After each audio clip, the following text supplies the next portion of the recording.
Gentlemen, if I could please ask you to take your seats. It is my distinct pleasure to announce the representative from the United States of America who has traveled quite far to be with us here today to address this very important forum.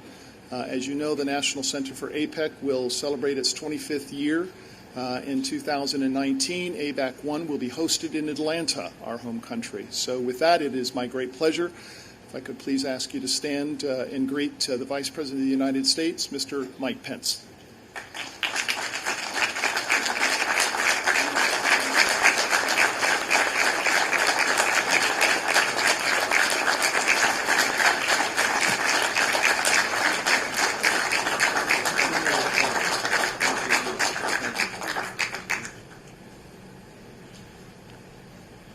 Thank you, Scott. Thank you all for that warm welcome. Prime Minister O'Neill, Chairman Tareka, representatives from across the region, leaders of the business community, and all our distinguished guests. It's my honor to join you here at the premier economic forum in the Indo-Pacific, the 2018 APEC CEO Summit. Thank you all for being here.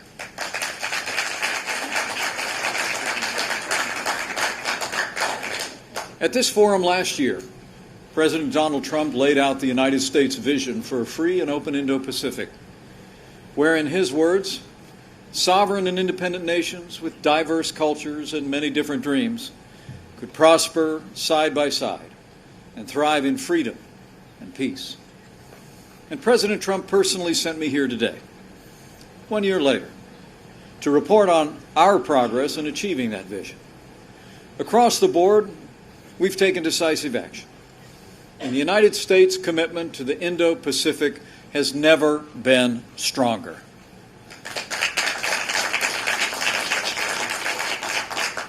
The Indo-Pacific encompasses more than half the Earth's surface and more than half the human family. 2/3 of global trade happens here, and its economic potential and strategic importance are only growing by the day.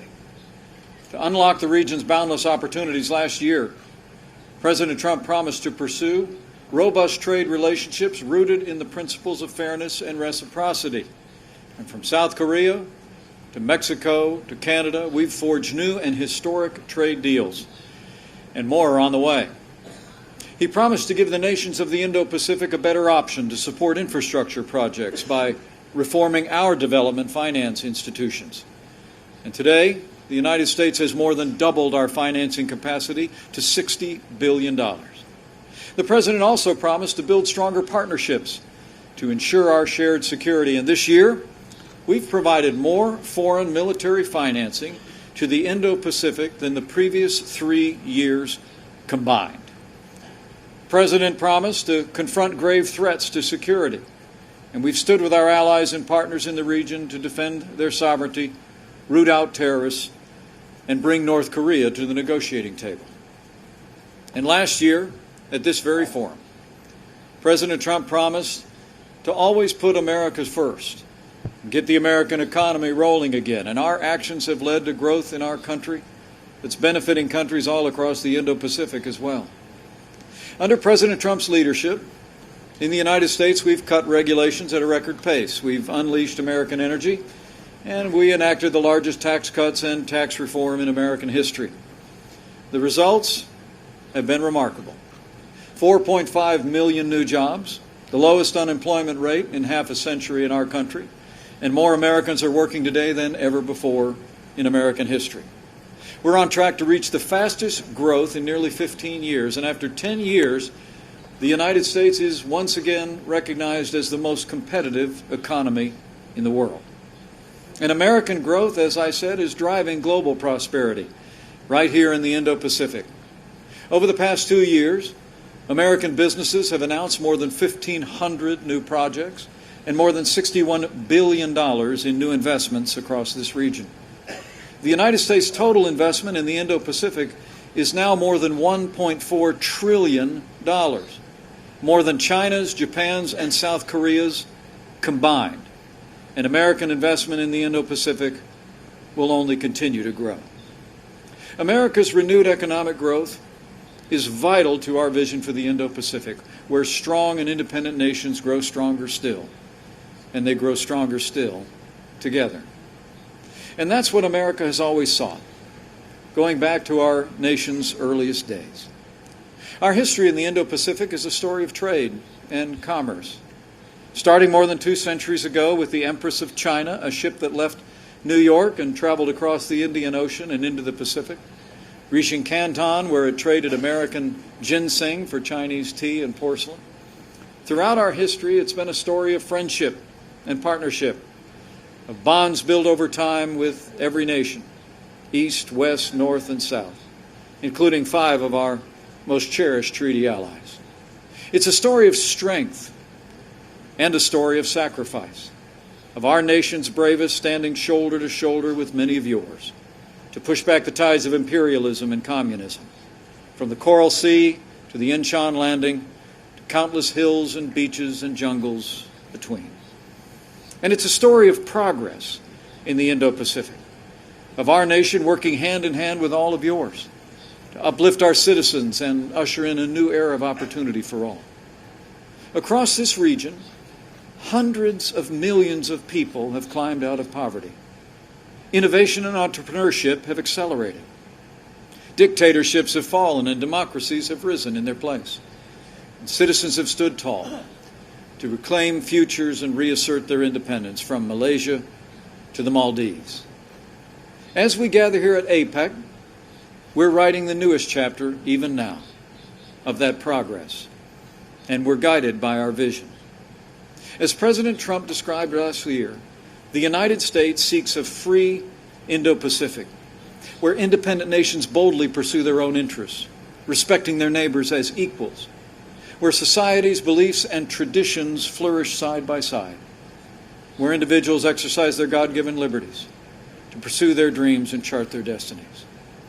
The United States also seeks an open Indo-Pacific, where commerce and culture flow freely, where the seas and the skies are accessible to all with peaceful aims, where disputes are resolved without conflict or coercion, where nations trade with one another, gathering as much as they give, and where we embrace a future of endless possibility for all who call this region home. This vision, I know, is shared by the vast majority of nations in the Indo-Pacific. It excludes no nation. And from the western shores of Latin America to the furthest reaches of the Indian Ocean, the United States has extended a hand in a spirit of friendship and partnership, seeking collaboration, not control. In all that we do, we're working tirelessly to advance our shared prosperity, strengthen our shared security, and uphold our shared principles. Trade, of course, is central to our interests in the region. And as the President said last year, the United States will, in his words, make bilateral trade agreements with any Indo-Pacific nation that wants to be our partner and that will abide by principles of fair and reciprocal trade. Beyond the deals that I've already mentioned, the United States will soon enter negotiations on a trade agreement with the world's 3rd largest economy in Japan. I'm also pleased to report that America is already in discussions for another trade deal with yet another APEC member, and we're just getting started on that. And while we've been forging new trade deals, we've also stood up to countries that use unfair trade practices. Just look at the stand that President Trump has taken on our trading relationship with China. As the President said just a few hours ago in the Oval Office, we have great respect for President Xi and great respect for China. But, in the President's words, China's taken advantage of the United States for many, many years, and those days are over. As the President's added, China has tremendous barriers. They have tremendous tariffs. And as we all know, their country engages in quotas, forced technology transfers, intellectual property theft, industrial subsidies on an unprecedented scale. Such actions have actually contributed to a $375 billion good trades deficit with the United States last year alone. But as the President said today, that's all changed now. We've taken decisive action to address our trade imbalance with China. We put tariffs on $250 billion in Chinese goods, and we could more than double that number. But we hope for better. The United States, though, will not change course until China changes its ways. Beyond trade, the United States is promoting private investment in the Indo-Pacific as never before. As we stand here today, American companies are hiring and training your workers, holding themselves to the highest standards.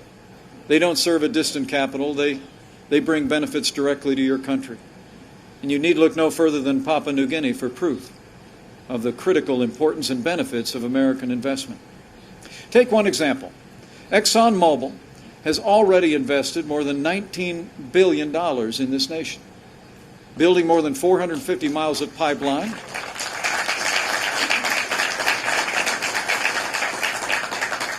and creating more than 2,600 jobs here in Papua New Guinea.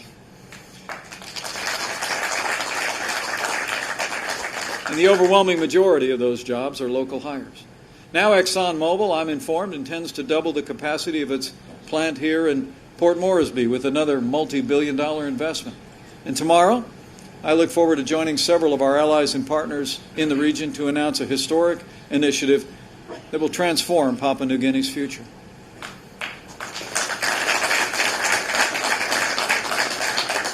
But American investment is not just growing here, it's surging all across the Indo-Pacific.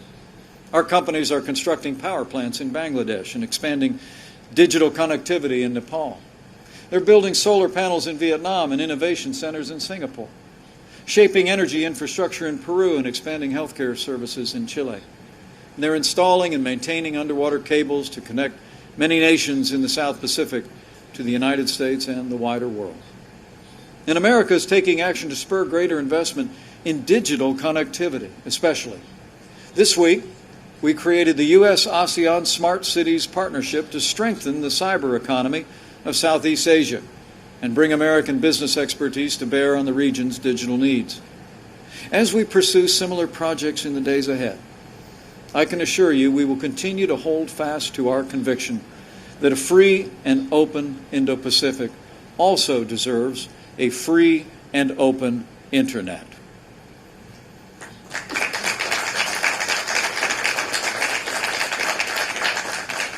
With this renewed commitment to development financing, we're also making infrastructure in the Indo-Pacific a top priority, from roads to railways, ports to pipelines, airports to data lines. And the United States has a principled approach that stands in stark contrast to some other nations. As we speak, as we're all aware, some are offering infrastructure loans to governments across the Indo-Pacific and the wider world. Yet the terms of those loans are often opaque at best. Projects they support are often unsustainable and of poor quality. And too often they come with strings attached and lead to staggering debt. Not long after our War of Independence, my nation's first president, George Washington, warned of the dangers that could undermine all that we had achieved: debt and foreign interference. And so today, let me say with great respect to all the nations across this wider region and the world, do not accept foreign debt that could compromise your sovereignty. Protect your interests, preserve your independence, and just like America, always put your country first.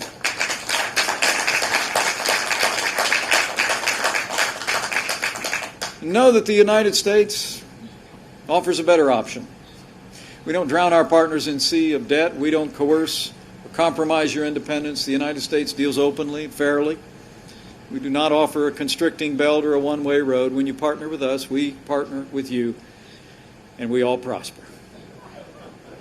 While our ongoing investment in prosperity across this region has been immense, the United States has also continued to stand with like-minded nations to ensure security and peace across the Indo-Pacific. You know, it's remarkable to think that when the President spoke before you last year, the greatest threat to the Indo-Pacific was the regime in North Korea.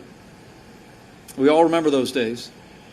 Nuclear tests, missiles flying over Japan, a war of words and provocations.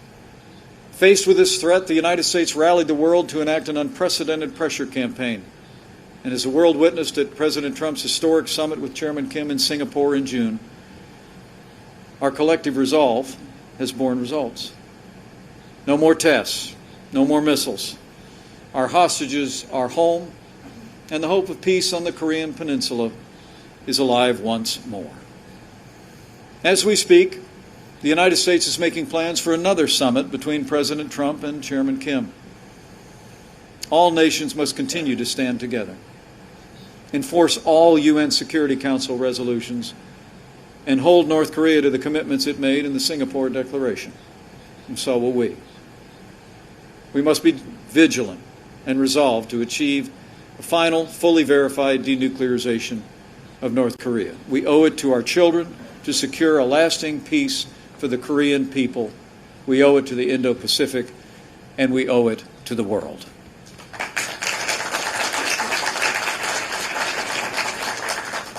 And as President Trump made clear last year, the United States will also remain vigilant against other threats facing this region: criminal cartels, drug smugglers, human traffickers, and cyber criminals. To that end, we'll continue to expand our military, intelligence, and law enforcement collaboration across the region. We'll continue to work with our allies and partners to defeat the menace of extremism. After ISIS-inspired terrorists went on a rampage in the Philippines last year, the United States stood with our ally to liberate Marawi City. We will never allow radical Islamic terrorists to establish a foothold in the Indo-Pacific. We will continue to stand with our allies as well, and our partners to protect our borders on land and sea and in the digital domain. This week, it was my privilege to announce a new partnership between the United States and Singapore to bolster digital defenses for the 10 nations of ASEAN. We're also forging new and renewed security partnerships, as shown by our recent trilateral naval exercises with India and Japan. And today, it's my privilege to announce that the United States will partner with Papua New Guinea and Australia on their joint initiative at Lombram Naval Base on Manus Island.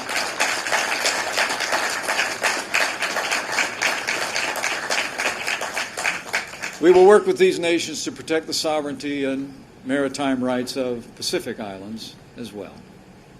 And you can be confident. The United States of America will continue to uphold the freedom of the seas and the skies, which are so essential to our prosperity. We will continue to fly and sail wherever international law allows and our national interests demand. Harassment will only strengthen our resolve. We will not change course. And we will continue to support efforts within ASEAN to adopt a meaningful and binding code of conduct that respects the rights of all nations, including the freedom of navigation in the South China Sea.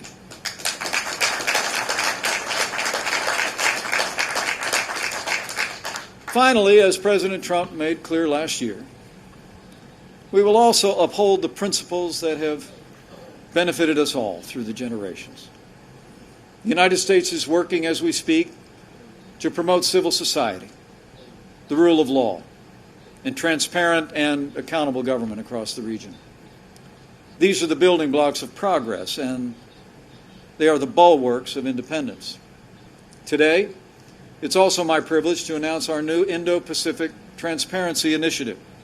In conjunction with more than $400 million in American funding, this program will help empower the region's citizens, combat corruption, and strengthen sovereignty, and it is our honor to initiate this program.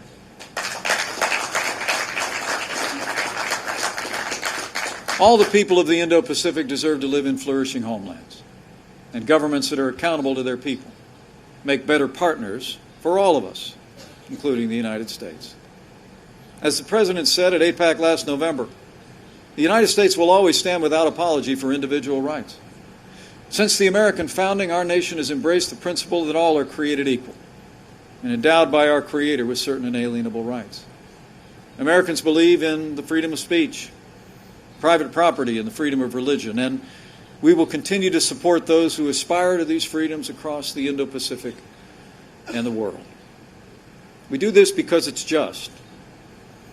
We also do this because it's in all of our interests. The truth is, governments that deny rights to their own people too often violate the rights of their neighbors. Authoritarianism and aggression have no place in the Indo-Pacific.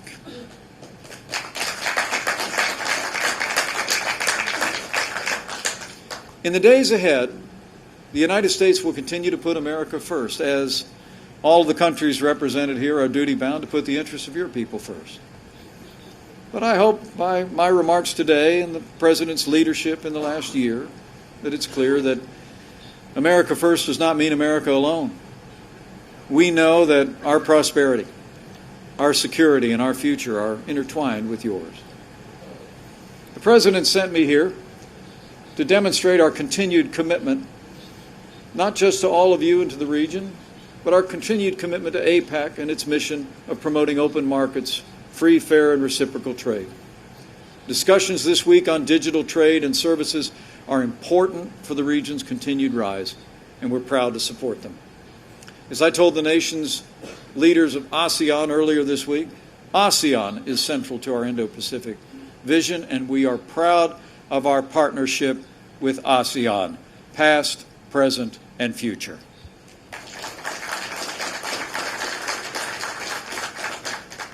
The United States is drawing closer to our allies every day.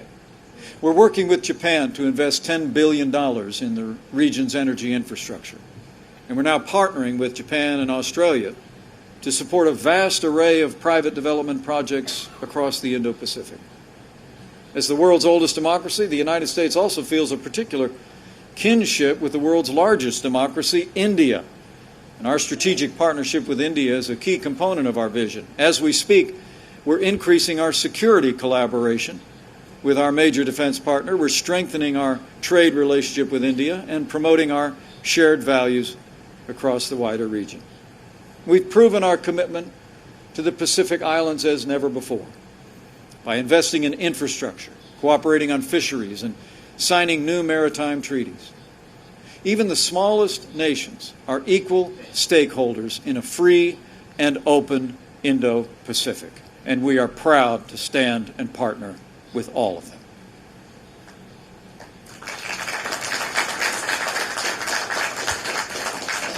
Now, as I stand before this distinguished group of leaders in business and public life, we're aware of the concern that the U.S.-China competition is felt among many of you.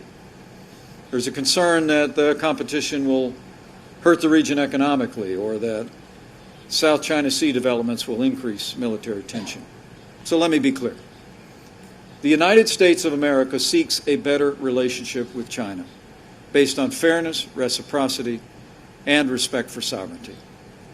The difficulties that the United States and other nations face with Beijing have been well documented by our administration. China knows where we stand. But as President Trump has said, in his words, we want to strengthen the relationship between our two countries and improve the lives of our citizens.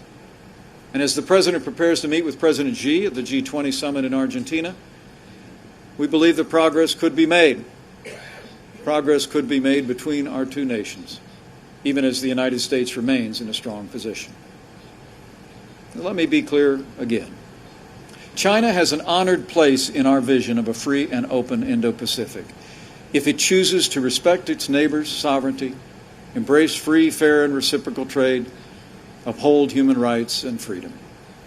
The American people want nothing more. The Chinese people in the entire Indo-Pacific deserve nothing less. Today, as in ages past, the United States has offered our hand to the Indo-Pacific in partnership. Our commitment is steadfast and enduring. Our intentions are proved by more than 2 centuries of goodwill. And our past is but a prelude to the future that we will write together in cooperation and competition as honest partners and faithful friends.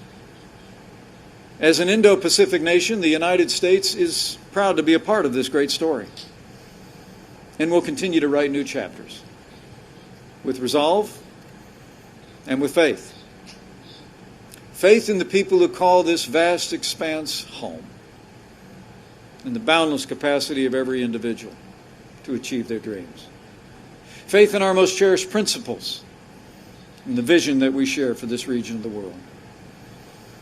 And lastly, I believe that we go with faith that as we labor for a free and open Indo-Pacific, we do not work alone.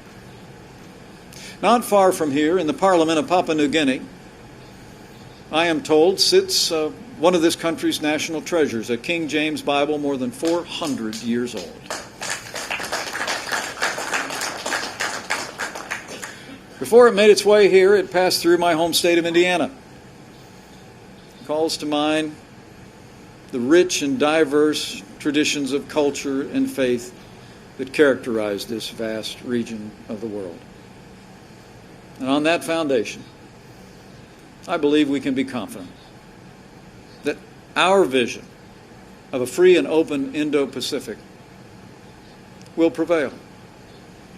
For as it says in that old book, where the Spirit of the Lord is, there is liberty.